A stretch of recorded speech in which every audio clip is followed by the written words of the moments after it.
Ciao, sono Alessio e oggi parleremo di sistemi di pagamento alternativi.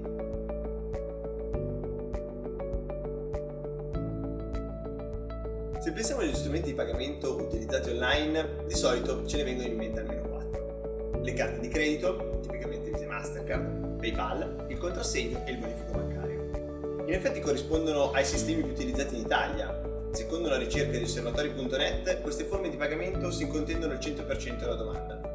Le carte si attestano al 62%, con un trend leggermente in discesa, PayPal al 32%, con un trend in crescita, e gli ultimi due sono entrambi al 2%. In realtà al mondo esistono centinaia di sistemi di pagamento, soprattutto per gli acquisti online, che spaziano dai circuiti di carta, di credito, ai wallet digitali, con una UX anche molto diversa da loro. Non esiste una risposta sola a questa domanda, in realtà dipende molto dalla nazionalità e dalle abitudini del consumatore. Proviamo a vedere insieme i pagamenti alternativi più comuni per area geografica. In Europa, ai classici circuiti di carta di credito e PayPal, si stanno affiancando piattaforme emergenti. Le più conosciute e con il maggior numero di utenti sono Klarna Pay Later, che permette al merchant di ricevere l'incasso pochi giorni dopo il pagamento e all'acquirente di pagare alla consegna. È un sistema molto diffuso nel nord Europa.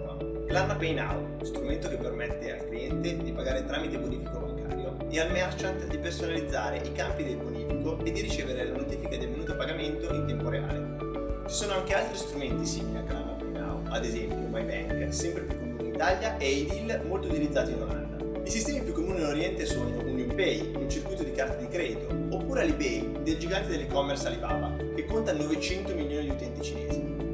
Sempre nel mercato cinese dobbiamo citare WeChat, del colosso Tencent, nato come app di messaggistica, simile a WhatsApp.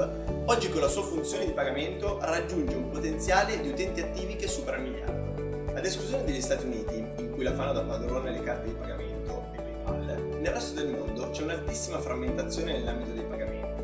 A questi strumenti se ne stanno affiancando altri, la cui penetrazione non è tanto legata alla zona geografica del cliente, quanto alla sua appartenenza ad una specifica community. I più conosciuti ed utilizzati sono ad esempio Apple Pay, dedicato a tutti gli utenti possessori di device dell'azienda di Cupertino, Google Pay, accessibile da chiunque abbia un account Google, e Amazon Pay, fruibile da chi ha un account su uno dei marketplace più grandi al mondo. E questi sono solo alcuni dei wallet che stanno puntando a ritagliarsi una fetta del mercato dei pagamenti.